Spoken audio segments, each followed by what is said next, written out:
Olá, sou Laurinha Escobar, do Estúdio Laurinha Escobar, sou escritora. Tenho 2 livrinhos publicados pela Livraria Cultura e pela Amazon. Sou escritora espiritualista, entre outros. Eu escrevo, desenho, conto histórias, componho e canto. Eu canto para criança e canto hinos. Vamos dar sequência aqui ao livro de Lucas, capítulo 15, seguindo.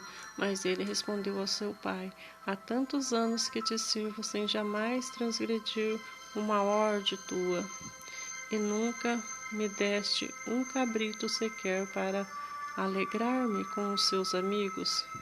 Vindo, porém, esse filho que desperdiçou teus bens com meretrizes, tu mandaste matar para ele o novilho cevado? Então lhe respondeu o pai: meu filho, tu sempre estás comigo, tudo o que é meu é teu. Entretanto, era preciso que nos regozijássemos e nos alegrássemos, porque esse teu irmão estava morto, reviveu, estava perdido e foi achado. A parábola do administrador infiel.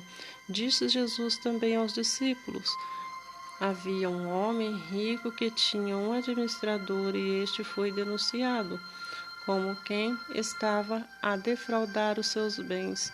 Então mandou chamar, lhe disse: que é isto que ouço a teu respeito? Presta contas à tua administração, porque já não podes mais continuar nela? Disse o administrador consigo mesmo: que farei, pois meu senhor me tira a administração? Trabalhar na terra não posso, também me mendigar tenho vergonha? Eu sei que farei para que guardo for demitido da administração me receba em suas casas. Tendo chamado a casa dos devedores, o seu senhor disse ao primeiro: quanto deves ao patrão? Respondeu ele: 100 cados de azeite. Então disse: toma a tua conta, assenta-se depressa e escreve 50. Depois perguntou o outro: tu quanto deves? Respondeu ele: 100 coros de trigo. Disse: toma a tua conta, escreve 80. E elegeu o senhor administrador infiel, porque se houvera ali lamento, atiladamente, porque os filhos do mundo são mais hábeis para a própria geração do que os filhos da luz. Eu vos recomendo, das riquezas de origem iníqua, fazei amigos, para que quando aquelas vos faltarem, esses amigos vos recebam nos tabernáculos eternos. E quem é fiel no pouco também é fiel no muito, e quem é injusto no pouco também é injusto no muito. Se, pois, não vos tornaste fiéis na aplicação das riquezas de origem injusta, quem vos confiará a verdadeira riqueza? Se não vos tornardes fiéis na aplicação do alheio, quem vos dará o que é vosso? Ninguém pode servir a 2 senhores, porque ou há de aborrecer-se um e amar outro, ou devotará um e desprezará a outro. Não podeis servir a Deus e as riquezas. Jesus reprova os fariseus. Os fariseus, quem eram avarentos, ouviram tudo isso e o ridicularizavam. Mas Jesus lhe disse: vós sois os que vos justificais a vós mesmos diante dos homens, mas Deus conhece o vosso coração, pois aquilo que é elevado entre homens é abominação diante de Deus. A lei dos profetas vigoraram até João. Desde esse tempo vem sendo anunciado o evangelho do reino de Deus, e todo homem se esforça por entrar nele. É mais fácil passar o céu e a terra do que cair um tio sequer da lei. Acerca do divórcio, quem repudiar sua mulher e casar com outra comete adultério, e aquele que casa com a mulher repudiada pelo marido também comete adultério. O rico e o mendigo.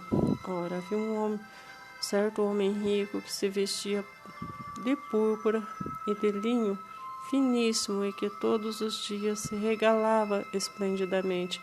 Havia também certo mendigo chamado Lázaro, coberto de chagas, que jazia à porta daquele e desejava alimentar-te das migalhas que caíam da mesa do rico, e até os cães vinham lamber suas úlceras. Aconteceu morrer o mendigo, e levado pelos anjos para o seio de Abraão, morreu também o rico, e foi sepultado. No inferno, estando em tormentos, levantou os olhos e viu ao longe a Abraão e Lázaro ao seu seio. Então, chamando, disse: Pai Abraão, tem misericórdia de mim, e manda Lázaro que molhe a água na ponta do dedo e me resfrie a língua, porque estou atormentado nesta chama.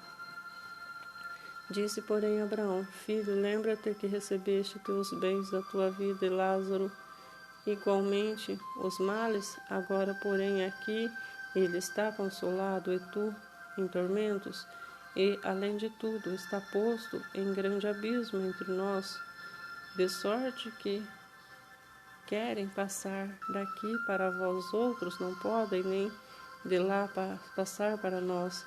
Então replicou: Pai, eu imploro que mandes a minha casa paterna, porque tenho 5 irmãos, para lhes dê testemunho, a fim de não virem também para este lugar de tormento. Respondeu Abraão: Eles têm Moisés e os profetas, ouçam-nos. Mas ele insistiu: Não, pai Abraão, se alguém dentre os mortos for ter com eles, arrepender-se-ão. Abraão, porém, lhes respondeu: Se não ouvem a Moisés e aos profetas, tampouco te deixarão persuadir ainda que ressuscite alguém dentre os mortos. Os tropeços. Disse Jesus a seus discípulos: É inevitável que venham escândalos, mas ai do homem pelo qual eles vêm. Melhor fora que se lhe pendurasse ao pescoço uma pedra de moinho e fosse atirado ao mar, do que fazer tropeçar um desses pequeninos. Quantas vezes se deve perdoar o irmão ao cautelar-se vós? Se teu irmão pecar contra ti, repreenda-o, e ele arrepender-se, perdoar-lhe. E por 7 vezes no dia pecar contra ti, 7 vezes vier ter contigo, dizer: Estou arrependido, perdoar-lhe. Então disseram os apóstolos ao Senhor: Aumenta-nos a fé. Respondeu-lhes o Senhor: Se tiverdes fé como um grão de mostarda, direis a esta amoreira: Arranca-te e transplanta-te no mar, e ela vos abençoará. Qual de vós, tendo um servo ocupado na lavoura ou em ganhar gado, lhe dirá, quando ele voltar do campo: Vem já e põe-te à mesa? E que antes não lhe diga: Prepara-te meia ceia, cinge-me, serve-me enquanto como e bebo, depois comerás tu e beberás? Porventura terá a agradecer ao servo, porque este fez o que lhe havia ordenado? Assim também vós, depois haverdes feito, quando for ordenado, dizeis: Somos servos inúteis, porque fizemos apenas o que devemos fazer. A cura de leprosos. De caminho para Jerusalém, passava Jesus no meio de Samaria e da Galiléia. Ao entrar numa aldeia, saíram-lhe ao encontro 10 leprosos, que ficaram de longe e lhe gritavam, dizendo: Jesus, mestre, compadece-te de nós. Ao vê-lo, disse Jesus: Ide e mostrai vós aos sacerdotes. Aconteceu que, indo eles, foram purificados. Os 10, vendo que fora curados, voltou dando glória a Deus em alta voz. E prostou-se com o rosto em terra aos pés de Jesus, agradecendo-lhe. E este era samaritano. Então Jesus lhe perguntou: Não eram 10 os que foram curados? Onde estão os 9? Não houve, porventura, quem voltasse para dar glória a Deus, senão este estrangeiro? E lhe disse: levanta-te e vai, a tua fé te salvou. A vinda do reino de Deus.